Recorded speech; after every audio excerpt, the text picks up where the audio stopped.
Hello there, Cancers. Welcome to your tarot reading. I hope the video finds you well. I hope that it is still helpful for you, still relevant for your situation as we, navigate the energies.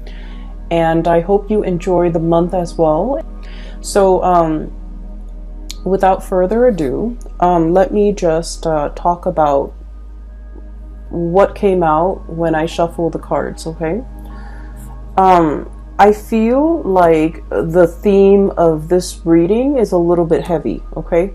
And I believe I did Scorpio's reading, so the energy for Scorpio was a little bit heavy. And I feel like for you guys, it's a little bit heavy, but it's very different from what would plague a Scorpio, what would bother them. The energy here is different. So let me just relay some of the messages and the images that came out in the pre-shuffle. So first of all, I see this like nighttime park scene, okay? And it's nighttime, there aren't a lot of people, there's no like police patrol cars, there are no like park rangers. So this man, he kind of sneaks out near the water, and then I guess he doesn't have like a fishing license or something. And in the United States, you have to have a fishing license in order to fish in any body of water, okay? So he kind of sneaks around, and then he casts his net into the water. I mean, he casts his line into the water, and then he's hoping to catch something, okay? So that's what he's doing. And he stays there, and he's pretty happy. He's kind of feeling smug that he's getting away with it. And then these joggers came by, these two really attractive female joggers. They came by, and I guess there's like a little, they see him, there's a little bit of flirtation, conversation coming on. And then all I hear is like giggling from the women. And then he kind of tips his baseball hat at them, smiles at them. So there's like flirtation back and forth between him and these two women. And then they continue jogging, and they go off, and he's sort of like looking back at them, and then he's whistling, and then he goes back to fishing. When I saw this image, I feel like this is not you. I feel that you might be dealing with this type of a character where they're kind of opportunistic. Just imagine somebody who didn't want to acquire a fishing license, and now he's fishing in a body of water where he doesn't have the rights to fish. So he's purposely, it's like very premeditated. It's like something that it was planned, orchestrated, knowing that it's wrong, knowing that, it's immoral, or knowing that it's against the law, or knowing that, morally that it's wrong, okay? And so I feel like this person that you might be dealing with is a little bit opportunistic. They're opportunistic with the activities that they engage in, and the fact that, he's flirting with these two women. I mean, it takes two, because, the women were flirting with him as well. But what I'm seeing is just somebody that, like, I'll take what I can get. I'll take whatever is handed to me. I'll willingly take it. So I do feel you're dealing with someone who might be a little bit slimy, okay? For some of you, I feel like it might be a relationship partner, honestly.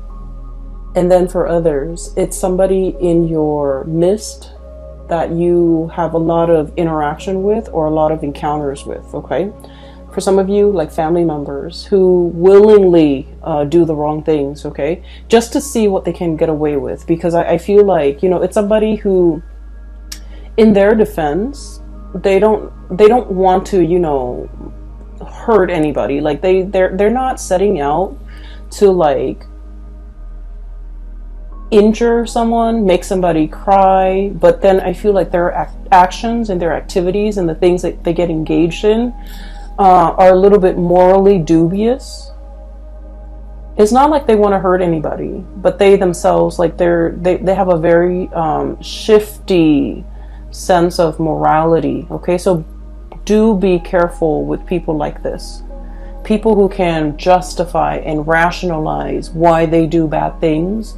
It's not a good energy to be around, okay? So I feel like you're dealing with someone who can justify or rationalize. And then I do feel, honestly, small minority of you this might be your energy where you're willingly engaging in something that you know you shouldn't get engaged in, and you rationalize, you know. So for example, what I do here coming up is, well, you know, she was flirting with so and so, so I'm gonna flirt with whoever is interested in me. Okay, so that's what I'm hearing. Well, he was stealing office supplies, so it's okay for me to take the stapler and bring it home. You know, things like that. It's like, well, this other person, so-and-so, is doing it. Why isn't it okay for me to do it? Okay? The thing is, you have to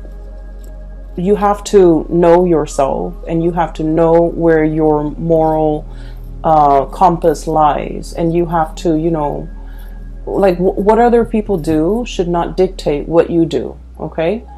Other people's sense of right and wrong should not affect or dictate your sense of right and wrong. Just because someone is doing it doesn't mean that you should follow suit. So I'm feeling here a situation where morality is very shifty. Some of you could be contemplating some type of getting involved in a situation that might be a little bit sketchy because of some payout, either emotional payout or financial payout.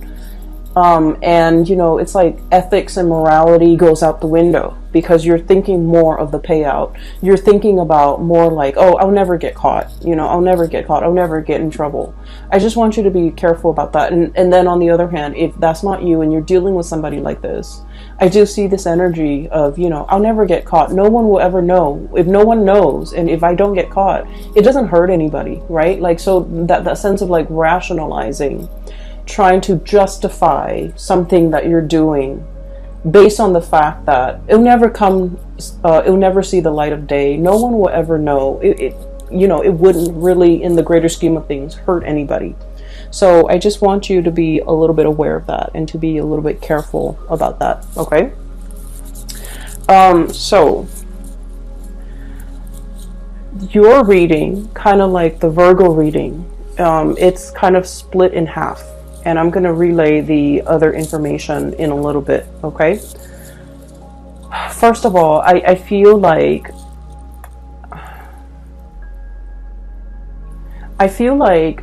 there's a person and you're constantly, you know, looking at what they're doing.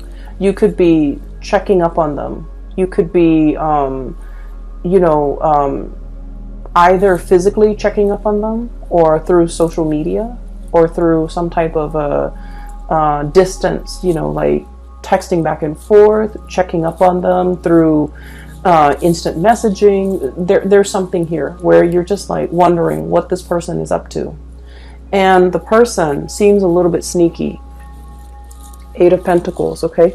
Look at that fox, okay? Doesn't that scream out to you like, I'm doing something shady over here, I'm turning my back, and no one will see. So it seems a little bit sketch.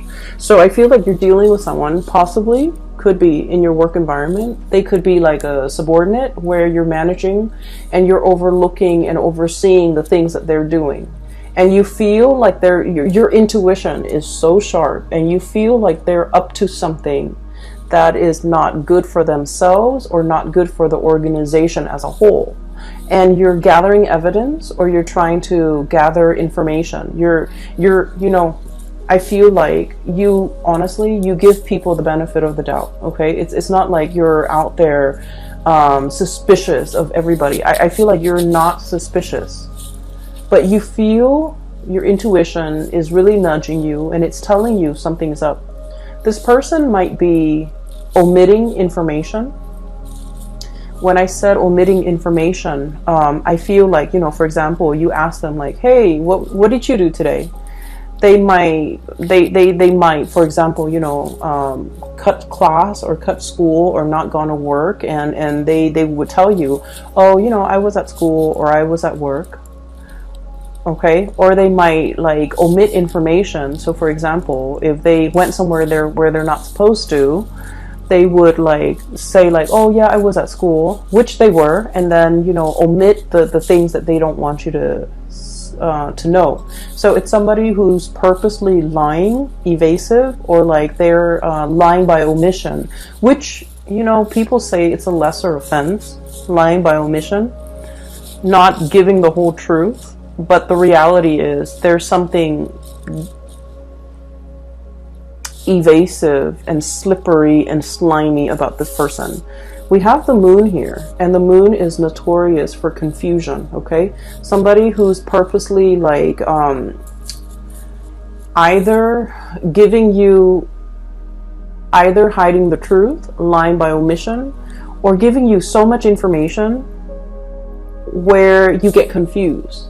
So the interaction between you and this person gets more and more confusing the more questions that you ask, because they know how to spin out a web of lies, and they know how to cover the evidence. They know how to, you know, what I'm seeing is I see somebody walking over snow or sand or something that sinks, and it leaves their footprint, right? And then they get like a branch off a tree, or like a little thing off a tree, and then they wipe away their footprint. Somebody who's covering their tracks, somebody who's like adept at, you know, concealing information, covering their tracks, getting rid of evidence. And I feel like your spidey senses are picking up this information from this person.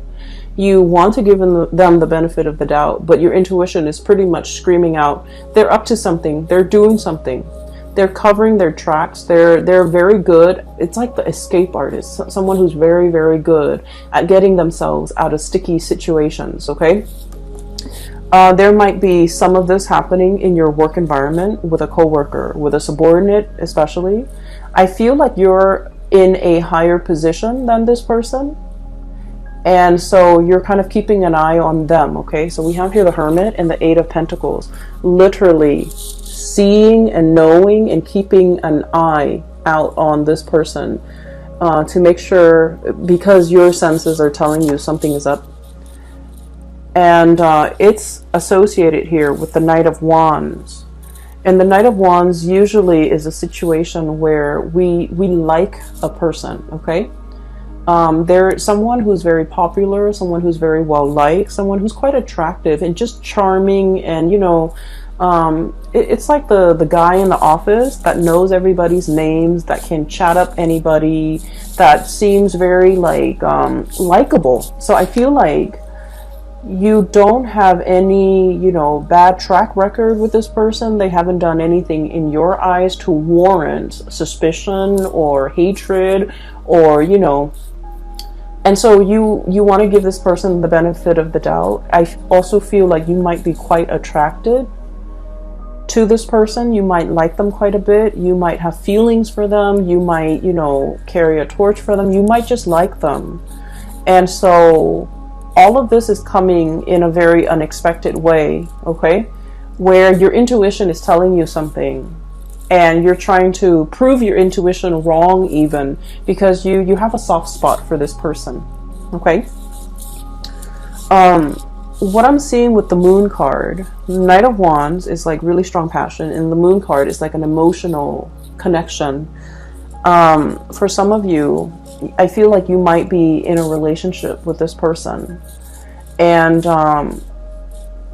you might sense that they're either withdrawing, they're up to something. They might resort to a lot of like attention seeking, okay? They might be like,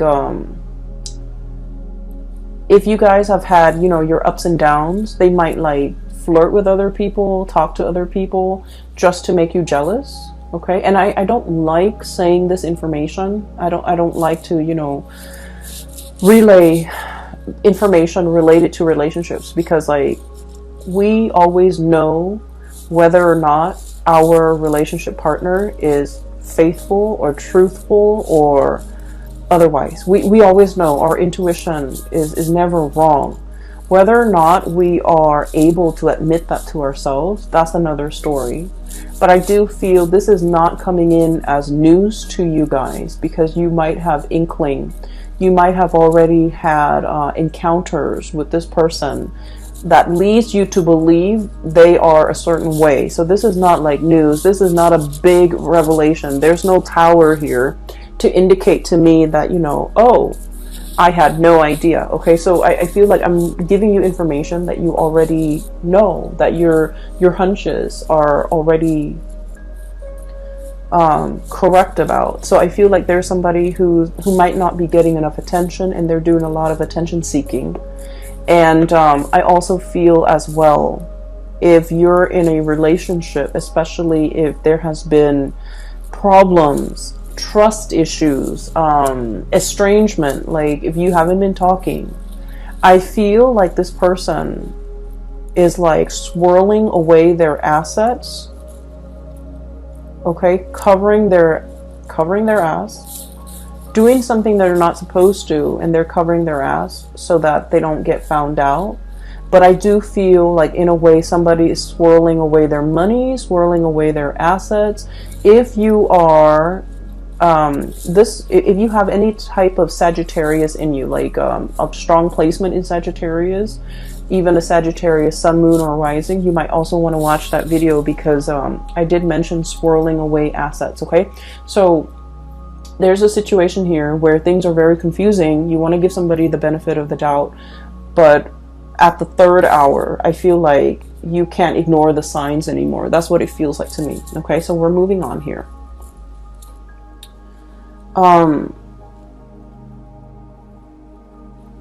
So that's what I'm sensing. What we have here is the Five of Swords. And the Five of Swords, this is a really troublesome card, because it usually indicates like a very cutthroat person. A situation where it's like we're not interested in the truth, we're trying to prove ourselves right. It's a situation where winner takes all. Okay, it's like leaving your opponent destroyed, not giving them any leg to stand on, like wanting to decimate the opponent. It's a situation where, you know, no good can come out of it. So there's a lot of bickering, there's a lot of clucking, there's a lot of like mindless back and forth, and at the end of the day, it doesn't really absolve anyone, it doesn't really resolve conflict, it doesn't really lead to anything. Okay,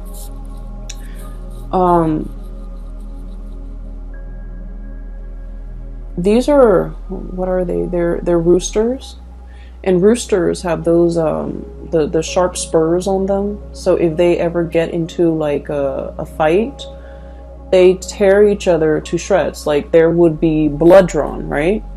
And so that's what I feel like. It's like wanting to draw blood, wanting to argue, just to be right, just to be proven right, just to, you know,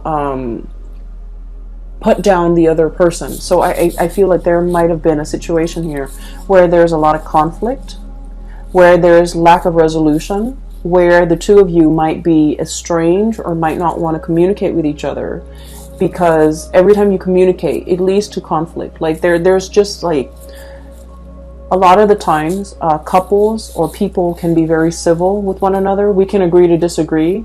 We don't like each other, but we can remain, you know, civil. But I feel like in this situation, that's out the door. That's no longer an option, because there's a lot of distrust. There's a lot of like not liking one another, and there's just a lot of like spying and you know, trying to get to the bottom of things, knowing the other person's up to something and trying to call them out on it, trying to get evidence, trying to catch them in the act. So I do feel this energy here. That's not healthy. Okay, I would say whatever it is that you're looking for, it is going to come out to the surface.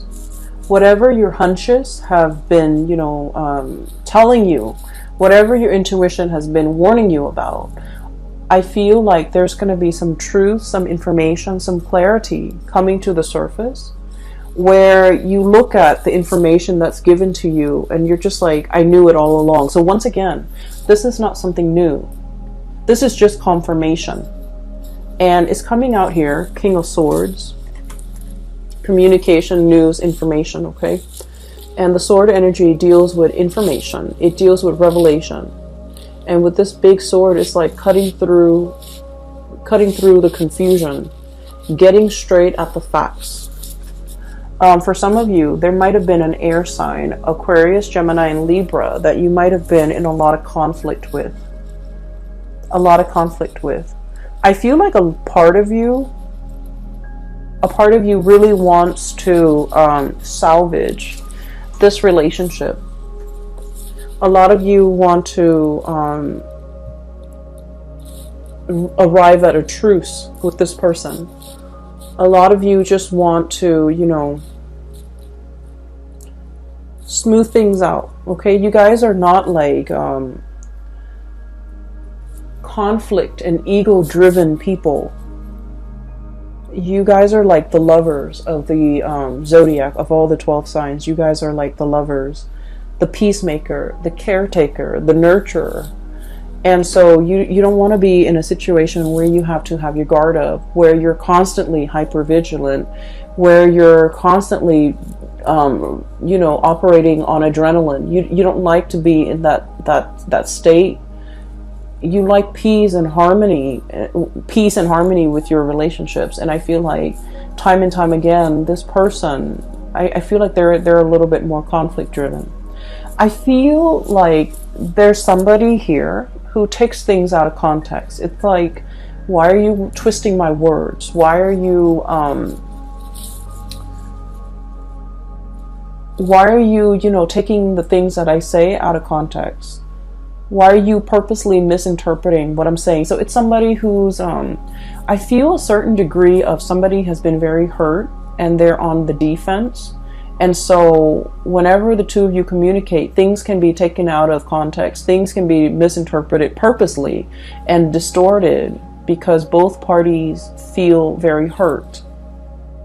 Okay, so it's a situation here. I feel like there's going to be some type of information, some type of truth, as well as some healing that can come out of this. We have here the Star.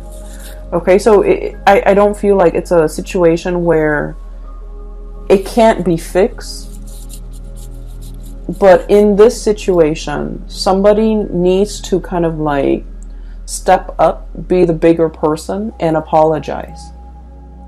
Okay? So that's what I'm feeling here.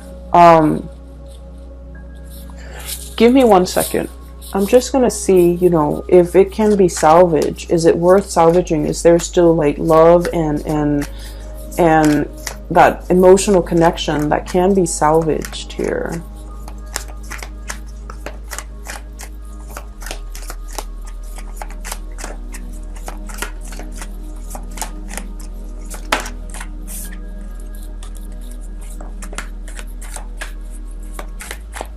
Get one more card.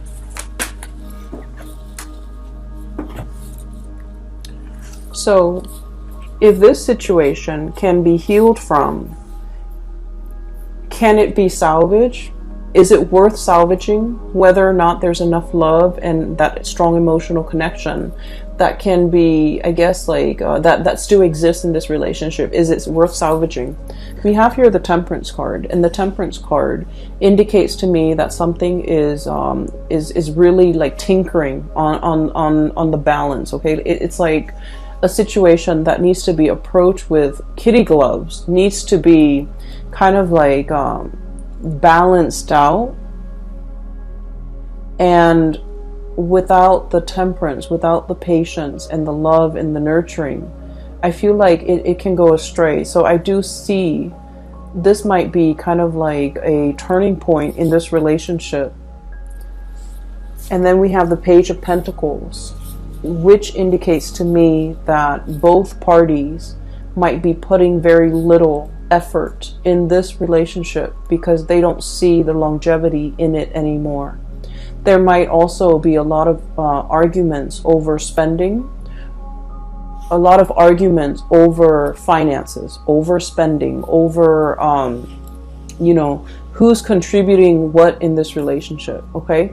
There might have been one person who's creating, you know, who's generating the money, and then the other person is like the spender. So I definitely feel a situation where things are not balanced, where finances and talks about finances get very hazy and very fuzzy, where somebody is not forthright and you know, truthful with you as to, you know, how much money they have squared away. And then I also feel with this combination with the Temperance card and the Page of Pentacles card, unfortunately, I just keep seeing as if somebody might be flirting, giving their pentacles away, giving their time and their energy elsewhere. Okay, so I need you to just be a little bit careful about that. Once again, this is not news to you. If your hunches, if your intuition has been telling you these things, I feel like you're getting some type of confirmation, because somebody is like, I'm seeing somebody checking their iPhone, and then as soon as other people come by, like it could be anybody, they kind of close out their browser. That's what it feels like to me. Like somebody's doing something they're not supposed to, and there's a lot of excuses, there's a lot of confusion, there's a lot of like it's like outmaneuvering, not being able to corner someone, outmaneuvering someone who's very slippery and sly, and you know, it's not a good energy for you to be in. Okay,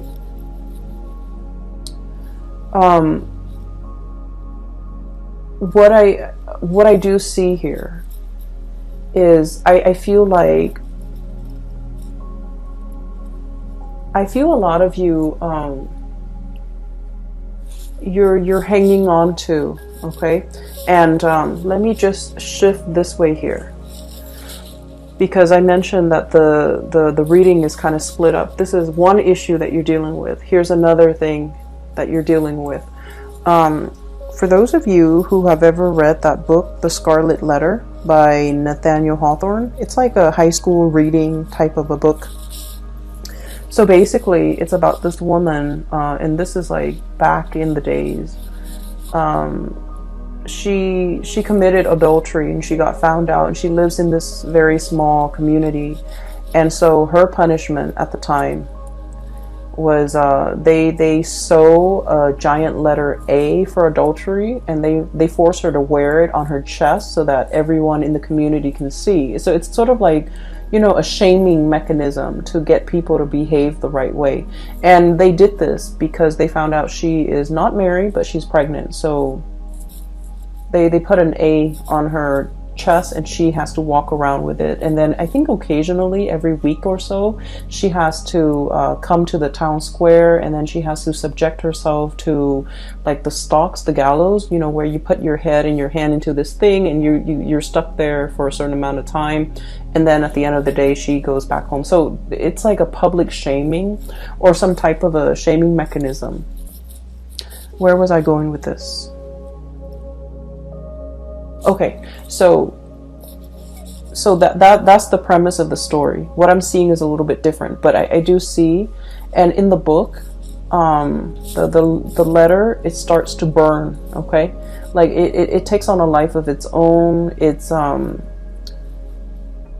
something that can, you know, like physically is only a piece of cloth, but over time it becomes like it takes on a life of its own. It becomes very burdensome. Okay, so that's where I'm getting at, because what I'm feeling here is that sense of social pressure, social like it's like the social expectations forcing us to behave a certain way. We don't want to behave that way, but we do it because social obligation, family obligation, things that are expected of us. You know, not wanting to be shamed, not wanting to be ostracized, not wanting to do anything to upset the apple cart, to do anything to kind of like to not wanting to do anything to set ourselves apart from the crowd. Okay, so I feel like there's something here about conformity, doing something because it's expected of you, not because you want to. And then over time, it becomes a very huge burden on you. I have here the Hierophant, which is about, you know, order, tradition, doing things by the book, wanting to, you know, be straight-laced. Like the social pressure the social pressure is so prominent that you would do anything to kind of like succumb to it. Okay.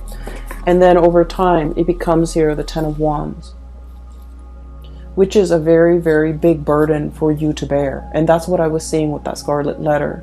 It becomes a controlling mechanism. it becomes sort of like its own entity, where physically it's just a piece of cloth, but it has the social stigma, it has like all of these things. So honestly, for some of you, I feel here about, you know, shame, or feeling this sense of like, I don't want to get a divorce because, you know, it's shameful. It's shameful to my household. It's shameful to my family. What are people going to say? What am I going to tell people? Well, it doesn't matter. Okay. You have to weigh out the option. You know, is it better for me to be free? Am I going to be happier? Or will I be happier with this relationship that's kind of like at a dead end? So I feel like there's this sense of social expectation or stigma that you're not willing to face, and it's keeping you stuck in a situation that you're not happy with. And then I also feel like, you know, some of you are thinking about the children, the